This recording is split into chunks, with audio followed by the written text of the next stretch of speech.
The editor for the Los Angeles Times editorials has resigned from the paper after the paper's owner decided to block the editorial board from endorsing a presidential candidate in this race.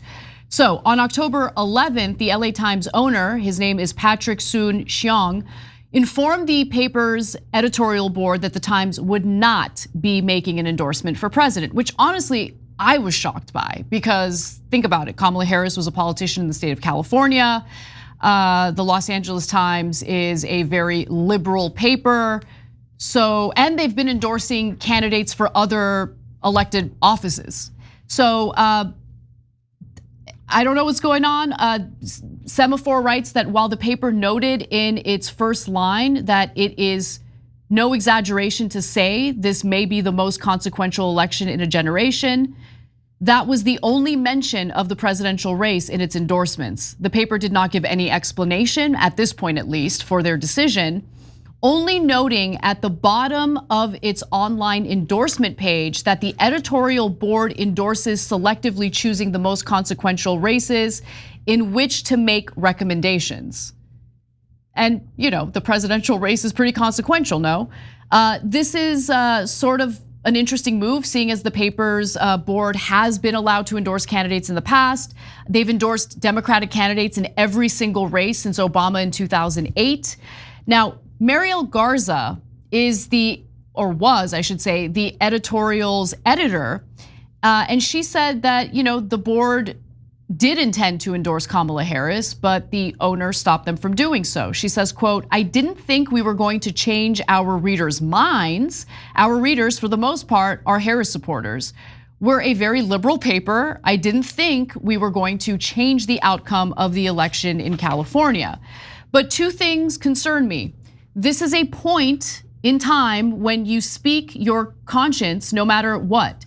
And an endorsement was the logical next step after a series of editorials we've been writing about how dangerous Trump is to democracy, about his unfitness to be president, about his threats to jail his enemies. We have made the case in editorial after editorial that he shouldn't be reelected." Now, after news of the decision to avoid endorsing a presidential candidate in the paper became, public knowledge, I guess all hell broke loose, and this decision by the paper made her so upset that she decided to step down. She felt that it was immoral to continue working as the head of the editorial team when the paper made this decision that she totally disagrees with. And I don't know why the paper's owner made the decision. I'm actually shocked by it, and I don't think it was the right decision to make. I think the LA Times editorial board should have been allowed to endorse the candidate that they wanted to endorse. Yeah, so first I'm gonna start on this thing where she said it was a liberal paper. Anna, you said it too, but the word liberal has to be clarified. So LA Times in my lifetime since I've been in LA is a very pro-establishment paper. Hates progressives, running for Congress, running for national office, advocating for Medicare for all, et cetera. They hate it, hate it, hate it. They love establishment Democrats. They love Gavin Newsom. They run cover for him. Gavin Newsom and other establishment Democrats have been taking billions of dollars for the homeless, et cetera, and they can't account for it. They can't do anything about it. Yeah, they stole from us. Yeah, and PG&E is a top donor, and it causes all the fires. And so LA Times never, until recently, almost never reported on any of that. We would ask them why they can't account for billions of dollars in taxpayer money. You're the local newspaper. Yeah. Isn't that like exactly what you should be pursuing? And they would never pursue it because they love the powerful. So let me jump in, because there is something I've noticed with the LA Times, and maybe the presidential endorsement is another sign of something that I've been noticing. They have pivoted a little bit, and they've pivoted away. Maybe it was because of the fact that the paper wasn't making any money and they did mass layoffs fairly recently.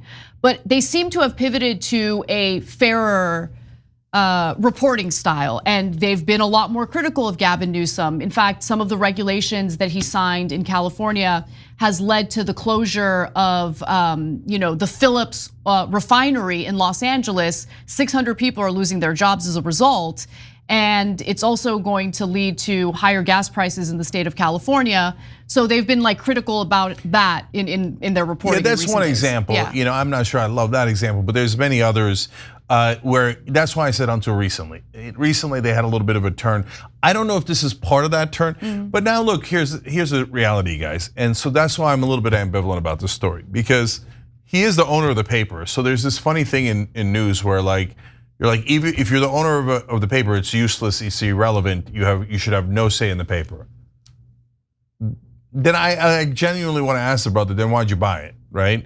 But is this him saying, no, I own the paper and I don't want to endorse Kamala Harris? Let's be clear, I don't know why he doesn't want to endorse Kamala Harris, but there's no question he's blocking the endorsement of Kamala Harris. I think that's wrong.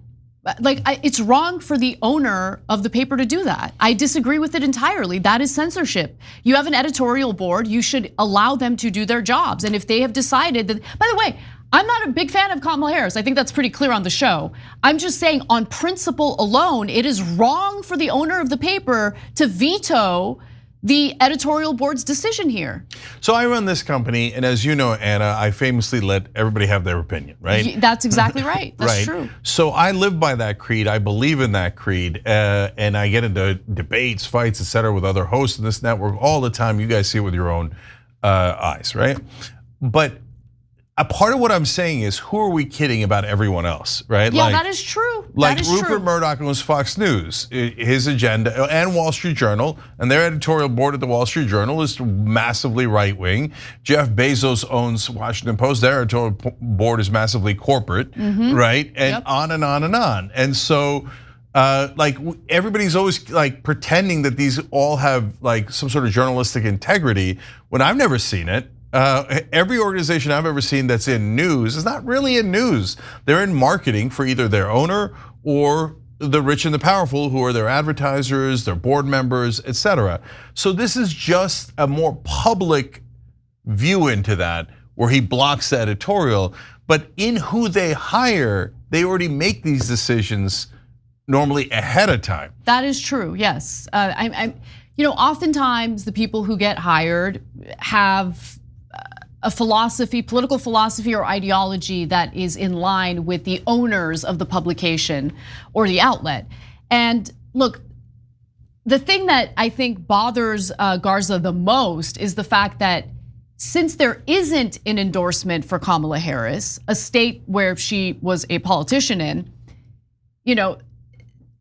Donald Trump has kind of used this to his advantage, and she hates it, and I can understand why she would hate it. So he's putting out his own campaign messaging about this, saying in Kamala's own home state, the Los Angeles Times, the state's largest newspaper, has declined to endorse the Harris-Walz ticket, despite endorsing the Democrat nominee in every election for decades. Even her fellow Californians know she's not up for the job. The Times previously endorsed Kamala in her 2010 and 2014 races for California Attorney General, as well as her 2016 race for US Senate, but not this time. And so those attacks and the idea that the lack of endorsement is helping Donald Trump is something that really bothers Garza, and I can understand where she's coming. Wait, those were Trump team quotes, though. Yeah, those were Trump teams. Yeah, exactly. So they put out those quotes, and that's when Garza's like, I can't do this. Like, this is wrong. It really bothered her because the lack of endorsement is something that Trump used to his advantage. I see. Yeah, okay. So that prompted her to resign, and she wrote in her resignation letter the following: I have been struggling with my feelings about the implications of our silence, but the reality hit me like cold water Tuesday when the news rippled out about the decision not to endorse without so much as a comment from the Los Angeles Times management, and Donald Trump turned it into an anti-Harris rip. It makes us look craven and hypocritical, maybe even a bit sexist and racist. I totally disagree with that. What is that? I don't even know what that means. Yeah.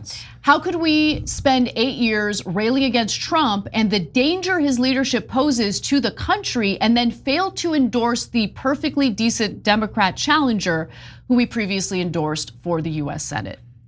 I don't know, man. I disagree with both sides. So the reason I said that about sexist and racist is because I think Donald Trump is those things. I don't think it's necessarily helpful to keep saying that before an election because it hasn't worked in the past, but I'm not fighting that. But not endorsing Kamala Harris doesn't mean you're being sexist or racist. That's crazy talk. There's a million other reasons not to endorse Kamala Harris. I agree with you on that. Yeah. Right? So the reason why I'm saying that I don't agree with her is because, so she's saying that the paper has an obligation to back one of the candidates. No, it doesn't. It has an obligation to the news and to reality and to the truth. So she's like, we've been doing propaganda for Kamala Harris this entire time. Why aren't we continuing to do propaganda for Kamala Harris? It's not a compelling argument to me. It just isn't. Interesting. And look, and guys, I don't want you to think that this is why. Those are all the opinions I would have had anyway. But remember, I did have kind of an interesting interaction with the LA Times editorial board when I ran for Congress.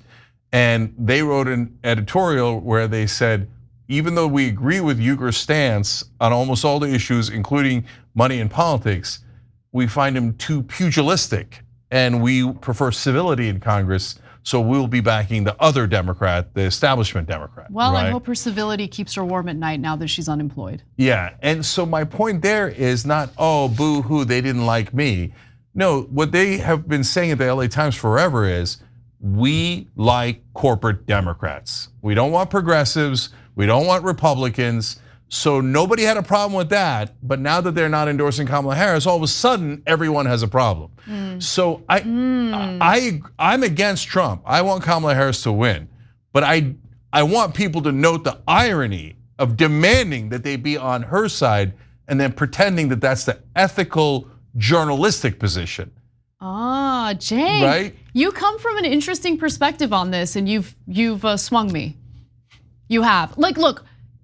In principle, I am against the owner of the publication coming in and doing what he did, but I do also agree that the editorial board isn't completely innocent in the way that they have handled their responsibilities. That's totally true. Yeah, it's kind of like saying, I can't believe the owner is biased in favor of Trump. We should be biased in favor of Kamala. Not a compelling argument. Interesting. All right. Thanks for watching. If you become a member, you get to watch all this ad-free, except for, of course, this ad. Still, hit the join button below.